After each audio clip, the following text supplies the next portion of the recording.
I wouldn't introduce myself as well as you did, so I hope I can follow up on that.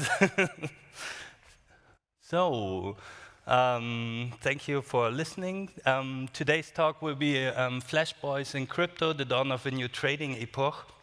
So I think this topic fits very well to the panel we had before, because this topic is all about explaining in very easy words what these smart guys have told you before, and this is how trading really works, how the infrastructure works, and why BlackRock and why all these companies may or may not be involved into this market yet. So today's topic will be not about crazy trading algorithms or increasing the speed of transactions or whatsoever. It will be more fundamental, because I think you heard a lot about macroeconomics as well as every other topic around there. So I want to talk about the topic which is maybe a little bit on the deeper level, and easier to understand level. So hopefully I will not annoy you too much, because I have a 30-minute speech, so let's dive into this topic. So a little bit about me. So she introduced me already very well. I think I have an opinion on this topic because I built a crypto exchange from the ground up, meaning all proprietary software, beginning from charting to matching engine to data streaming, liquidity providing, market making, whatsoever. And doing all this stuff, I figured out how the market really worked. And I also had some experience working with forex brokers and other financial institutions. So I guess I gathered pretty comprehensive knowledge on this topic. I have two other companies. The current one I'm working on is Peanuds. A little bit of an easier solution to help the crypto market evolve. It's a corporate banking solution for crypto businesses all over Europe. And yeah, so I have some other topics we could talk about later on, meaning mining, tokenization, whatsoever. So I would like to kick off by having a sip in order to calm down a little bit. This is my first speech, so I'm a little bit nervous. So. All right, let's start off. This is currently how the market doesn't look. So people may think still that there are fancy people walking around and trading in a room and screaming around. This is not how it looks. Basically, this is how it looks. And this is how it looks since the early 2000s, when digital trading popped up. And it doesn't matter which underlying it is, it's pure electronic trading whatsoever. So you have for sure a couple of people clicking and executing, but most of the trading volume worldwide you see is fully digital. So here we have a picture of how Hollywood would like us to see how successful trader look like. I can tell you this is not the case. This is how social media would tell us how a successful crypto trader looks these days. Also not the case. And couldn't find a better picture, but this is how it actually looks like.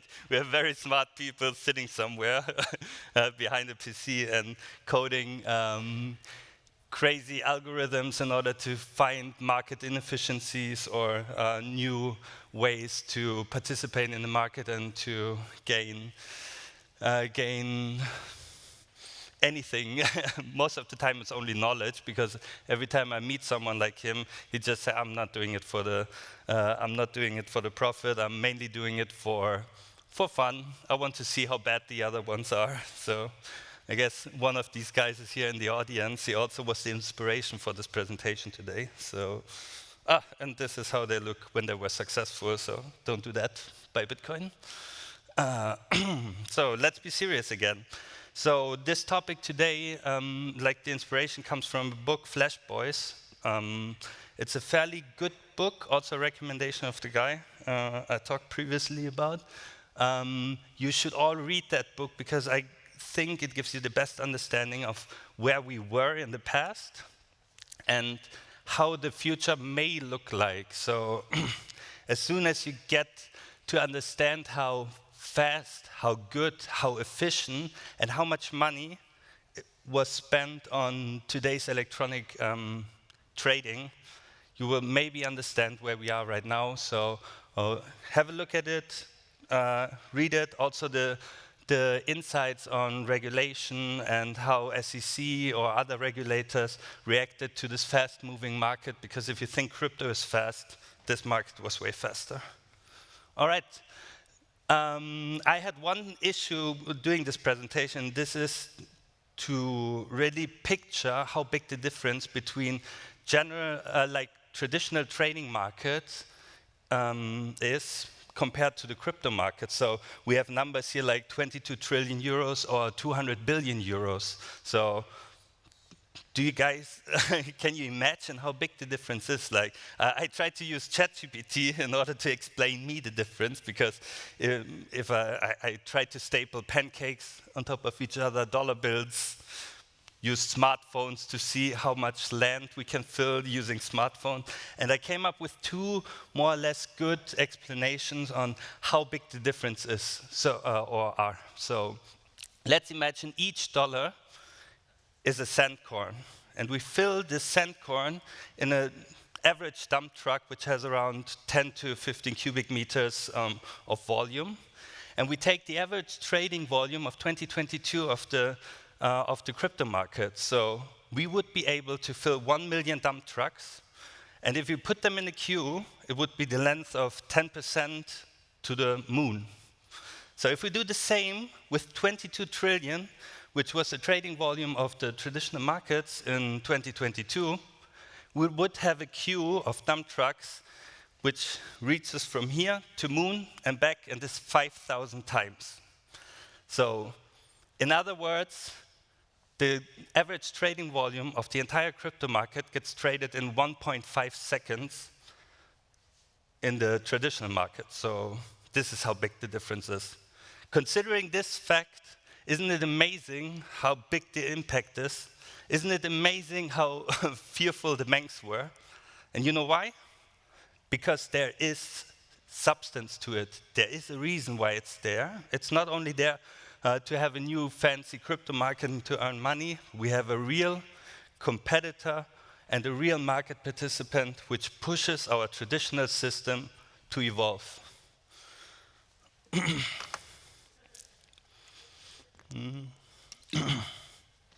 So, I guess this chart here, I'm pretty sure you guys are very often on other events and you listen to many presentations, and everyone knows where we are right now. So we are at the early adopter, close to early majority phase, and we are adapting, and this and this and this and this. So I think we misinterpret this chart a lot in the trading markets, and especially in the crypto market. So we are talking about adoption and how everything works, but the main thing everyone is talking about is earn money, trading volumes. Like we had one panel after the other today talking about adoption, trading volume, and so on and so far.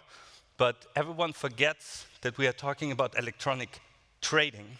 It doesn't matter, the underlying doesn't matter. So if we look at the traditional stock market, we are already at the end. So what does this mean if we are at the end?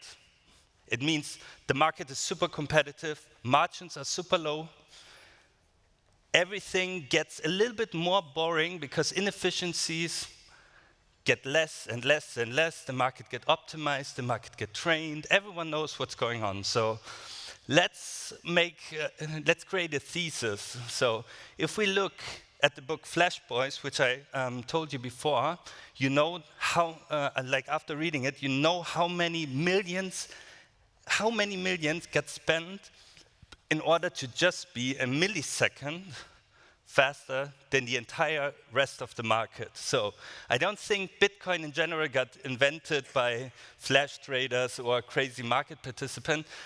But I think, like always, there's something new, and some smart people pick up and think, okay, how can we reinvent the market? So going back to this topic, think about sitting into a time machine, like we had this cool comparison to Back to the Future.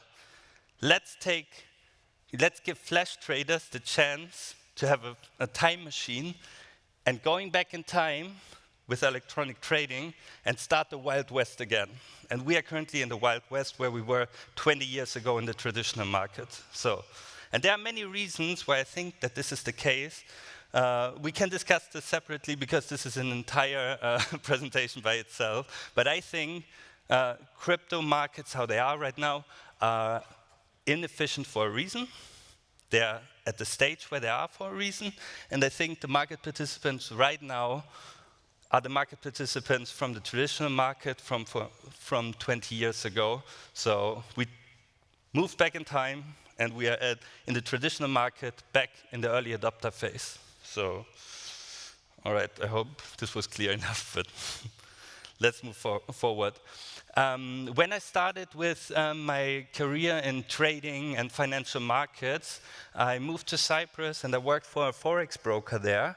And I took over a project which was initially, this was the hype phase 2017.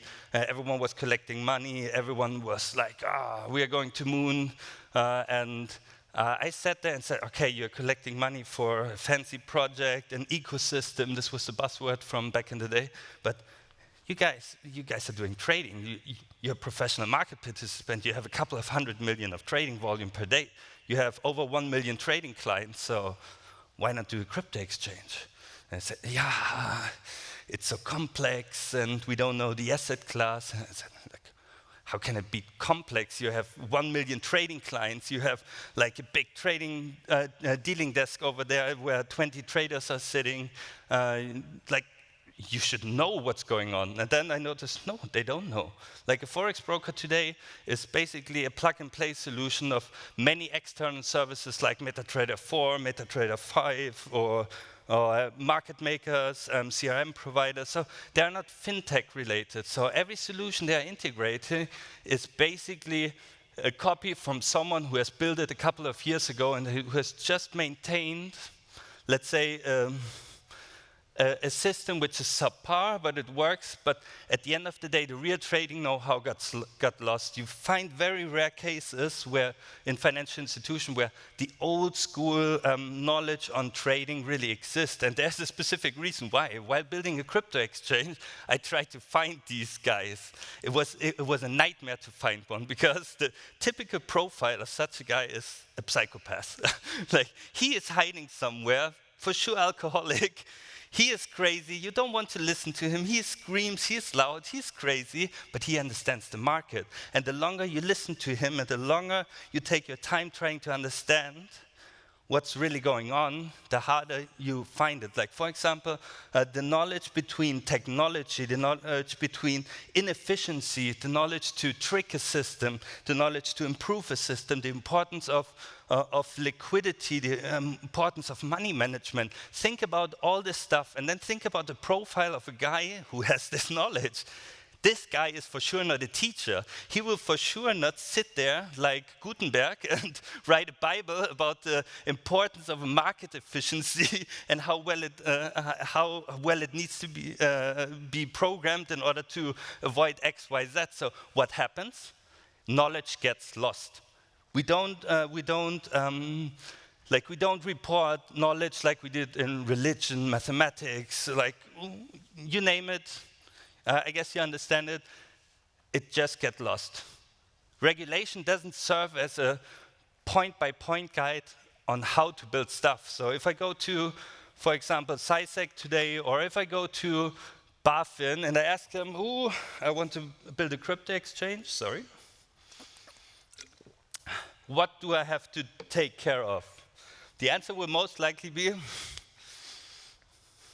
do it and then we check it, so if it's compliant. So it's not a guide, so and then you can read and read. Maybe you go to CSDR law, you go to custody, you go to settlement, then you understand it's going to be a tough one. And then you try to find a psychopath who is able to, to deliver some information in order to do that. And hopefully you get one, and then you're set in stone. So the thing I want to say here is it's super hard. The knowledge gets lost, and the reason why crypto is still so inefficient, from my point of view, and this is just a thesis, is because people are earning through inefficiency. People are are in this gold digger and in this gold mining era where they can do whatever the fuck they want, sorry for my wording. They can do whatever they want, and they still have 17 months in Europe to do so, and everyone is just saying, oh yeah, you did it in the past, you will do it now. And as soon as Mika comes, be aware, my friend. So we will see what happens in the next 17 months. My prediction is companies set up in Germany right now, and also companies who will be able, for example, in Cyprus to get a CASP regulation, because this is crazy to get this registration there, will lead the market here in Europe, because there's a clear definition of how a market should work and in which direction it should go, but also entire topic. So maybe some easy things everyone understands, but I would like to repeat it. A traditional stock exchange has a clear picture from tip to toe, meaning there's a rule book for trading for both sides. Market participants as well as technology provider, everyone has to follow these rules. Compare this to a crypto exchange, there are no rules. You can do whatever the F you want. Then next, regulatory overseeing, clear worldwide, not clear in crypto. Subpar regulation, basically no man's land or cowboy land. Then the next one, what do we have here? Clear definition on market participants. So who is registered at a stock exchange and can buy stocks here? Many. So you guys are most likely qualified market participants who are completely educated on that topic. So you guys are able to buy stocks and receive dividends. The other ones, you are just able to bet on the price. So you can buy a CFD and bet on it with a big ass leverage, because this is more easy to understand than buying a stock and checking how many dividends you get. So lucky you. Let's go to the next slide. So this is the general hierarchy. It's super simplified. I will not go through the entire thing, but this was also a topic the panel had before, which was great. The entire market is full with market participants who serve for a specific need. We have governments, we have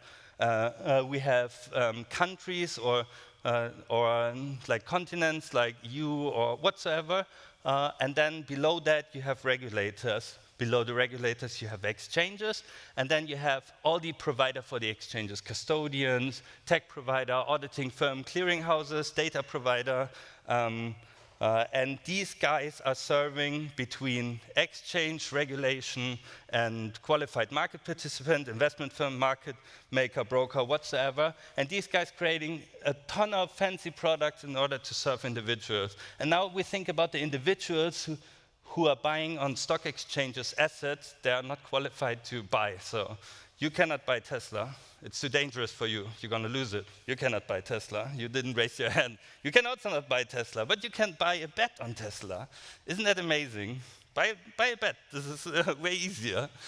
So then what we have currently is some kind of improvement steps. So how can we improve this market? So what crypto tries to do, or let's start with the tokenization. For me, tokenization is not the tokenization of art or something like this. Also part of a tokenization, but when I started with tokenization, it was all about real estate or, let's say, real asset, bonds, stocks, private equity, whatsoever. And what we are trying to do with tokenization in the trading market is we want to have international, like borderless transaction. We want to not take care of custody anymore, because why? We can set up an asset in a way a client never loses it. For example, I've set up a structured bearer bond on Matic, and my clients are 90%, I would say, non-educated crypto investors. They have no clue how to handle a seed phrase, they have no clue to do that. I took them by the hand, they set up a wallet, and they lost the seed phrase. Funny thing is, a tokenized asset has attributes to prevent all of that. So if it gets lost, if it gets stolen, me as a centralized entity, I can always say, okay, back funds, boo, you cannot buy the funds anymore because you did something bad. So the tokenized part is already like a little bit more, let's say, optimized because it tries to take out a couple of entities and try to it scratches on the surface to reinvent the traditional market to purchase assets. And maybe we get rid of brokers, maybe we get rid of the qualification step, maybe we get rid of custodian, maybe on centralized data provider, whatsoever. We want 100% control of our asset. This is the outcome. And how we achieve that is kind of like, it's questionable. We have 6, for example, offering trading of tokenized asset, but they lose any benefit of any tokenized asset, so it doesn't make sense what they're doing. So we don't have any improvement on secondary market trading for tokenized assets because people don't understand custodianship. I think the biggest thing is they don't understand custodianship in terms of crypto. They don't want to handle it because of not existing knowledge. I mean, they have millions of euros. Let 10 people sit there for 3 months and you have a solution, 100%. If I could do it, they could do it as well. Nothing gets stolen whatsoever. It's impossible. And then we have the fancy crypto enthusiasts. So the crypto enthusiasts, they want to see blood. They want to see blood.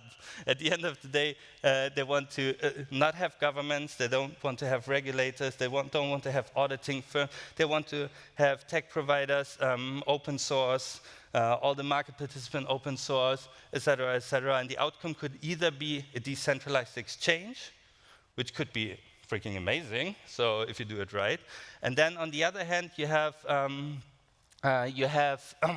companies like Binance, for example. So Binance serves all of these things, even the individual part, which is funny. So there are also market participants on their own platform. And they want to try to do everything at once. So, and here's the problem. So this could lead to conflict of interest. We cannot let one party do everything. But I guess what crypto does is it proves the point that people are able to buy their asset. They can buy their asset. They can take care of themselves. So, and if they want to take on the risk, let them do so. You should be able to buy Tesla, you should be able to buy this and this and this and this. It's up to you. So let's move forward. I guess we don't have to tackle the topic of decentralized exchanges. Also, my time is running out. They're amazing, and I think we had many talks already. We had many talks already, which are way better because I'm the centralized devil. I'm building a bank. I had a centralized exchange. So let the smart guys talk about decentralized exchanges. So we skipped that part. So let's quickly go over the major obstacles from my point of view. We are talking about, like the talk was funny, like we talk about 2-day, 3-day settlement, and then we compare it to, for example, 11 seconds. In the traditional trading market, do you guys know what we trade in 11 seconds? I told you before, 200 billion in 1.5 seconds. So we are not talking about speed here. We need to increase speed in order to have interest. We need to find a way on increasing the speed, or we need to accept that if we want to have an alternative market, that we don't need speed, but then we need to see how we gain more interest. I mean, decentralized exchanges are doing it great by offering product ranges and automated algorithms, but at the end of the day, it can be as decentralized as it wants. We still need to trust the code and the guy who built the code. So at the end of the day, speed will stay the issue, and it doesn't matter if more speed is the solution or less speed is the solution. And then the next thing is the ease of use. So it's not easy to set up a wallet. It's really not easy. It's not easy to take care of your seed phrase. So you don't know what, where, and how to store it. I mean, you have this piece of paper then, and then what are you going to do this? Let's drag it to the bank. We put it in the bank, and we store it there. That's a very wise idea. And a couple of other things. At the end of the day, the main thing is we have to do 2 things. We have to integrate into our current infrastructure and into our current financial system. And then second, we need to improve it step by step. And we are on a very good path of doing so. But it will take more time. And people need to understand that as long as it as inefficient as it currently is, it will stay for a very long time like this because people are earning a lot of money through that. So then the one thing we can do right now, because I think, I have 5 minutes left, I try to hurry. The one big barrier are banks at the moment. And banks are not at the moment only the gatekeeper and a big barrier. It's from the very beginning, because crypto did a sprint at the beginning while in the middle of a marathon, you know? So they started the marathon, and instead of just slowly pacing and getting into it, they started with a sprint, meaning we got crypto and we got crazy crypto exchanges. And now we are sitting here, we need banking. Somehow we need to bring money into the system in order to let it grow. So we skipped the step of proper banking, regulation, and so on and so far. What we are doing right now, we are taking out the pace, we are building the backbone, and we build a system where we have enough knowledge, where we have enough regulation, and where we have enough access to the crypto market. And then at the end of the day, it doesn't matter if it's centralized, decentralized, if it's fast or slow. As soon as the foundation is correct, you can build everything, and you have limitless potential. So what I did is, I was focusing on the foundation right now, and I'm currently building a banking service for exactly that purpose, in order to serve the unbanked, because Bitcoin is banking the unbanked. I try to bank the unbanked, because currently most of the people outside Germany are unbanked or have difficulties in banking. So conclusion is, we don't know what's really going on in the market. I don't think we're going to figure it out, really. I'm way too stupid for that. So I leave this in the hands of very smart people, and I have very high hopes, because most of the people who were smart enough to do that are not evil. Especially in crypto, these guys are fundamentalists. They're really believing in the system. They want to improve the system. They are not only money-driven, for sure they're also money-driven, but they really believe in it. So I have very high hopes for crypto. I'm very stoked on the future, and I'm very stoked about the outcome, and I'm very happy to serve this market with one solution and to improve mass adoption. So thank you for your time and listening. I hope this was somewhat insightful. So thank you. Thank you. Hey.